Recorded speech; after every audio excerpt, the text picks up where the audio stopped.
Okay, students, in this video, we're going to basically talk about section 10.2, though we've already been talking about section 10.2. And this is going to wrap up this topic, this higher level topic of how things move in orbits, kinetic potential and total energies of satellites. And I'm going to wrap up talking about revisiting the idea of weightlessness in orbit, okay? All right, so just to recall some of your previous information, things that we've derived. We derived what's called the escape velocity of something on the surface of a planet, and that's the amount of speed that something needs in order to get an infinite distance away from the surface of a planet. We found that to be the square root of 2gm over r.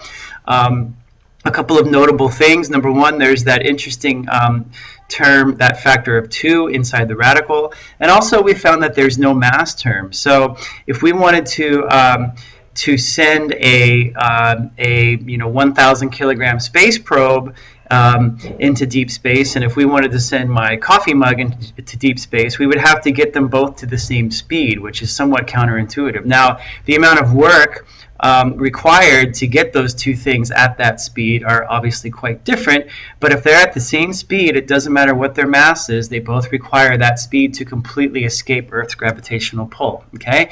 Now, if we consider a satellite of mass m around the Earth, okay, where Earth is denoted by big M. The force of gravity between them, of course, is the centripetal force. We've dealt with this before, okay? Now, what I've done here is I've solved for V, and V here, in this case, is the square root of gm over r. Again, there's no mass term. What is this speed? This is not the escape velocity. This is the speed of any satellite orbiting any object at a certain distance, and that object has a mass capital M. So it's a little bit confusing because we have escape velocity with that factor of 2 in the radical. We have the velocity of an object at any distance r from the center of an object without the 2 under the radical. They look very similar, but they're actually quite different. And I just want to underline the fact that this is the speed of anything orbiting another thing. M is the thing that's orbiting, capital M, or little m is the thing that's orbiting, and capital M is the thing that's creating the gravitational field in which it's orbiting. Okay?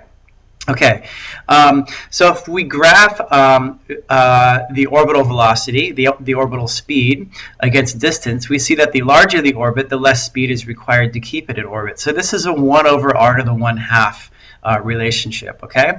All right, and so as an example, we can compare the speed of a satellite orbiting at different heights above the Earth. Go ahead and pause the video and try example 1 on your own.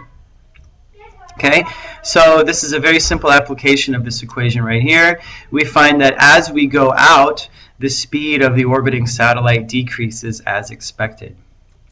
Okay, I want to talk a little bit about Kepler's laws. In class, we're going to derive, I'm going to give you guys some data of planets orbiting the sun, and I'm going to have you guys derive Kepler's third law. But in the meantime, I just want to talk a little bit about Kepler. He was a German astronomer. Lived in the 1500s and 1600s, and he used other people's astronomical observations to come up with 3 laws. Namely, that was Tycho Brahe, who was a famous astronomer. His first law was this: the orbit of every planet is an ellipse with the sun at one of the 2 foci. Okay, so here's the sun here, here's the planet, okay? At the other focus, there's nothing, it's just empty space, okay? His second law said that a line joining a planet and the sun sweeps out equal areas during equal intervals of time. And you can see that here in this depiction of this black dot going around this focus here, okay? You can get that idea, okay? So if Kepler's second law is true, it means that an object is going slower the farther it is from the sun. A planet's going slower farther away and faster when it's closer to the sun.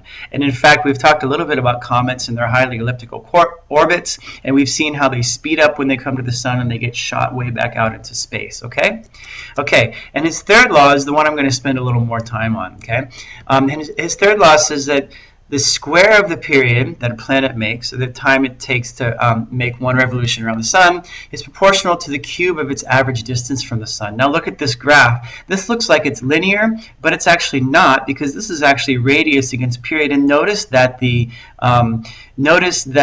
axes here are not linear. They're not proportional. For example, this looks like a log. This looks like a logarithmic graph here. Okay. But don't worry about that. Just notice how the units are portrayed on the x and y axes. Okay, I'm going to prove this to you. Okay, so equating the centripetal force to the gravitational force, and using the fact that v is equal to the circumference of the orbit, treating it as a circle, divided by the period. Okay, then what I'm going to do is I'm just going to solve for t squared. Notice that t squared equals 4 pi squared over gm times the quantity r cubed, and in fact t squared is proportional to r cubed, and that proportionality constant is the inverse of what's in this parenthesis right here. Okay? All right. Okay, so I want to talk about something which is sort of traditionally one of the most difficult topics for IB students, and that is the kinetic potential and total energy of satellites. Now, we've talked a lot about kinetic energy being 1/2 mv squared. We've talked about gravitational potential energy being mgh. We also have this new expression for gravitational potential energy, which is given by negative gmm over r. And the reason why we came up with that was because g, or the gravitational field strength, or the acceleration due to gravity, actually varies as you get a significant distance away from the surface of a body. Okay, all right. So what I'm going to do is I'm going to talk about the total energy now, and the kinetic energy of a satellite, and really the foundation of this argument is this new expression for GPE. Okay, remember that the work stored in the field is stored in the field as potential energy, and remember that work is equal to the amount of gravitational potential energy that an object gets when that amount of work is done on it. Okay, a satellite orbiting the Earth. Okay, the satellite is falling towards the center of the Earth, of course, but because of its spherical shape, the Earth's surface, of course, falls away from the satellite. Therefore, the satellite stays the same distance from the surface at all times. We say this is the definition of something being in orbit. Okay? All right. Now, for a satellite orbiting the Earth, its total energy, of course, mechanical energy, is the kinetic plus the gravitational potential. That's 1/2 mv squared minus gmm over r, where the negative gmm over r is now our new expression for the gravitational potential energy. But, okay, since the gravitational force is equal to the centripetal force, or this expression is true, I can solve for v, okay, or v squared. Okay, this was just the speed with which an object, this is the orbital speed, which I derived for you before. Okay, v squared is gm over r. Okay, so now if I put that expression into 1/2 mv squared, I get that the kinetic energy is gmm over 2r. Okay, that's simple algebra right there. Okay, therefore the total energy, again, which is kinetic plus gravitational potential, is going to be gmm over 2r, which is the expression I just came up with, plus the GPE, which is negative gmm over r. Okay, and I want you to note a couple of things here. The gravitational potential energy of a mass in orbit, which is right here, looks like it's negative 2 times the kinetic energy. Just think about this as being 1/2 minus 1. Okay? And 1/2 minus 1, of course, is negative 1/2. So the total energy is negative gmm over 2r. And remember, that's equal to negative 1/2 mv squared. Okay? So the weird thing here is that the total energy of a mass in orbit is exactly equal to negative its kinetic energy. And the gravitational potential energy of a mass in orbit is exactly equal to negative 2 times its kinetic energy. You can think about it this way.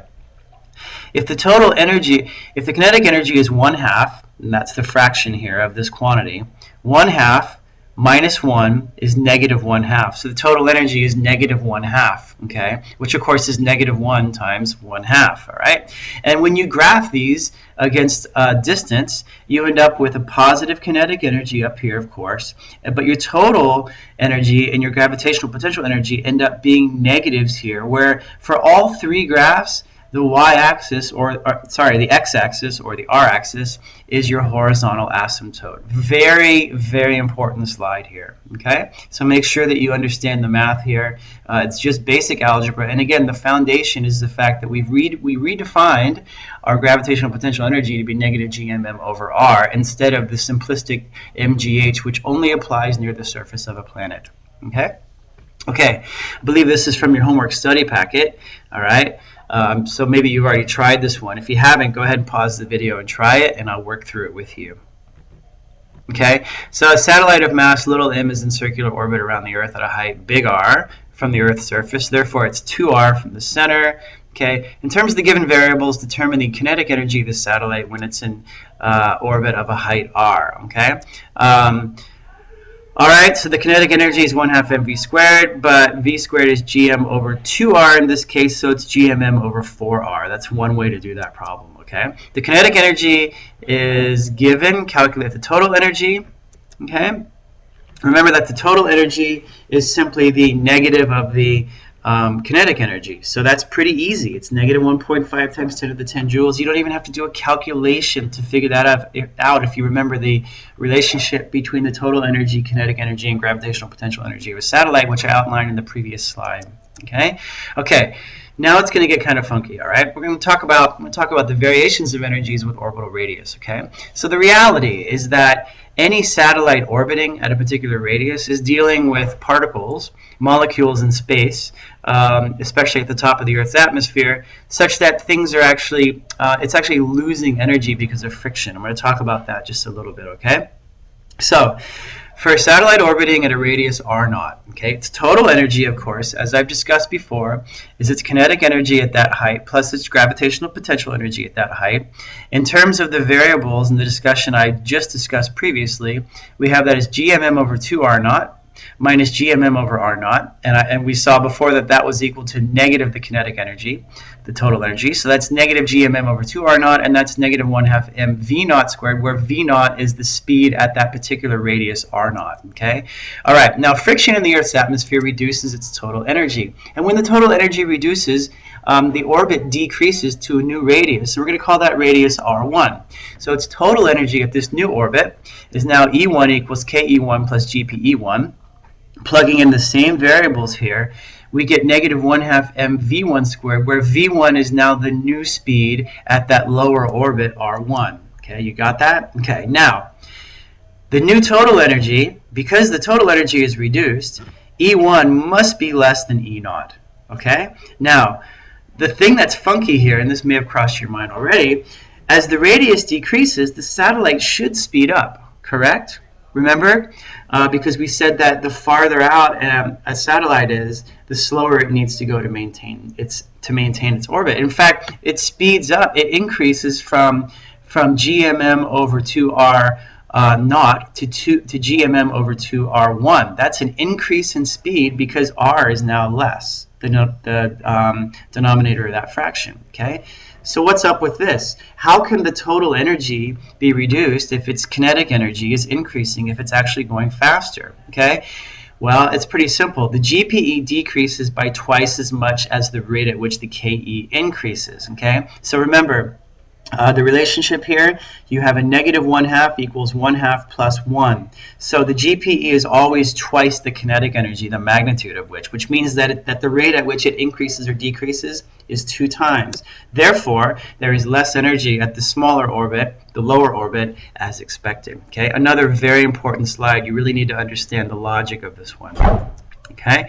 All right, I want to talk about different kinds of orbits, in particular geostationary orbits. And a geostationary orbit is an orbit where a satellite is seen as being fixed in the same point in the sky when viewed from Earth. Okay. Now what that means is that it's going to have a period of exactly 24 hours, okay? So as the satellite goes around in orbit around the Earth also rotates at the same speed, okay?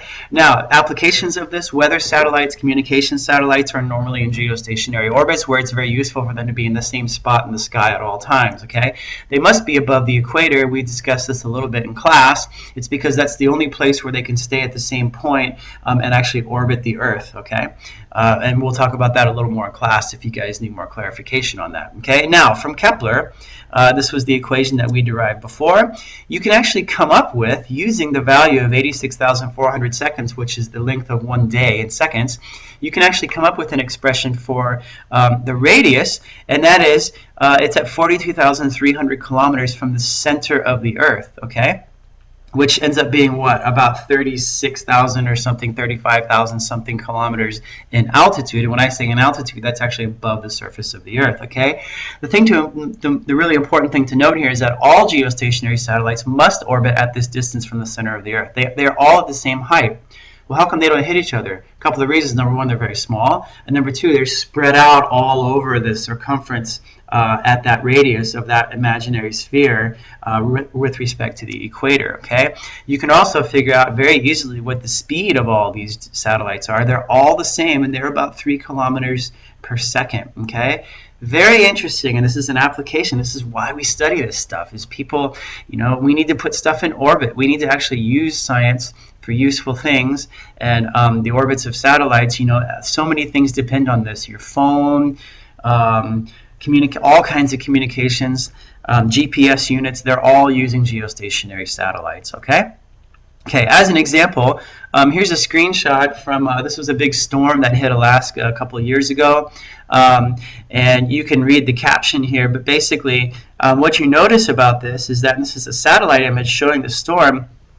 And the satellite image is kind of screwed up here. It's got this weird line right here where there's no coverage, and over here there's no coverage over the eastern Aleutian Islands. Okay, and I want to bring your attention to one particular passage in this description, and that is, because of Alaska's high latitude, geostationary satellites do not provide adequate coverage. Well, interesting. It's because what I discussed previously, geostationary satellites orbit around the equator. When they're looking up at Alaska or areas up at high latitudes, they're seeing it at a very low angle, and so they have computer programs that will correct that angle. But because we're looking up at such a low angle, certain areas of high latitudes end up not being covered very well by geostationary satellites. Anyway, kind of interesting. Okay, a couple of other things here. This was also a couple years ago from The Economist magazine about there was a hunk of space rock 45 meters across buzzed the Earth. Okay, just to highlight that this is actually also exactly what happens scientifically in terms of things orbiting the Earth, whether it's natural or man-made. They all obey the same laws of physics. And this is an interesting Google animation. This is showing the real-time position of 13,000 satellites around the Earth. The point is, I'm showing it to you because I want you to get an understanding of basically how we've trashed outer space. And it's basically, all this stuff in orbit, it's basically one big junk pile. It's one big garbage dump. So similar to what we're doing to our oceans and our environment on Earth, we're also doing the same thing to the environment in space around our planet.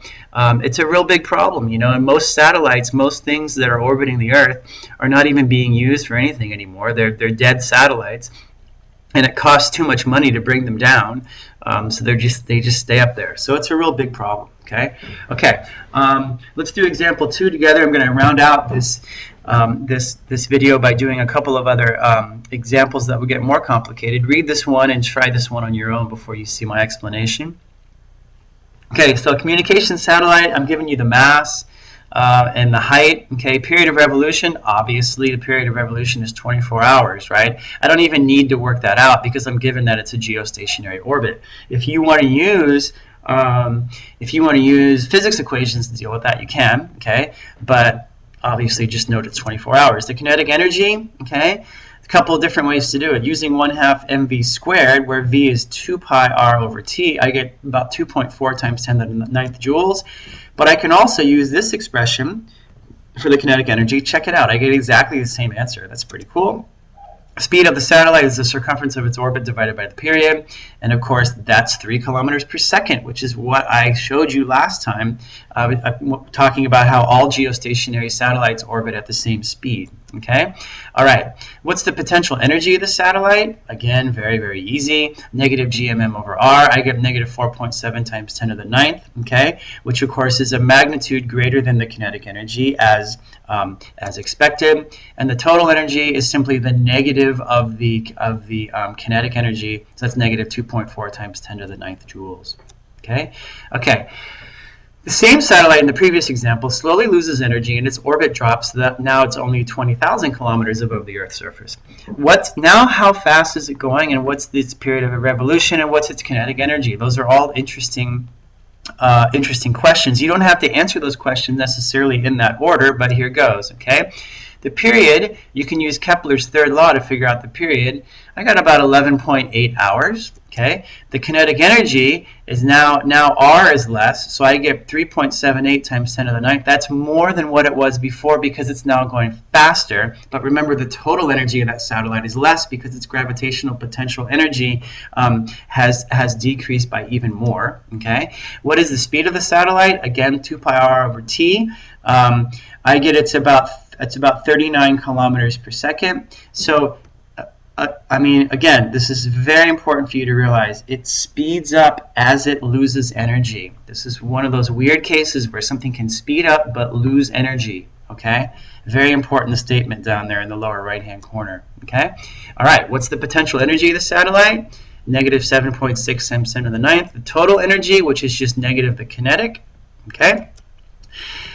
Very interestingly, how much energy has been lost to friction? 1.4 times 10 to the 9th, okay? Now, friction between what and what? Between the spacecraft and the upper atmosphere. Very interesting. Space physics is so cool, okay? I want to go back to something we talked about earlier in the year, and that's called weightlessness. And I'm going to actually apply some of Newton's second law stuff here to talk about what's going on in orbit. Okay, we've talked about how something in orbit is actually falling towards the center of the Earth, but the surface is actually falling away at the same rate. Okay, you know that you measure your weight by standing on a scale, but because you're a smart physics student, you know that there's a difference between mass and weight. Okay, in a moving elevator, accelerating up or down, the reading on the scale does not always show our weight. Why? Because if you're in an elevator and the cable breaks, you actually will be weightless with respect to the elevator because you'll be in free fall. In the frame of reference of the elevator, you would not be exerting any force on the scale, which is also part of the elevator.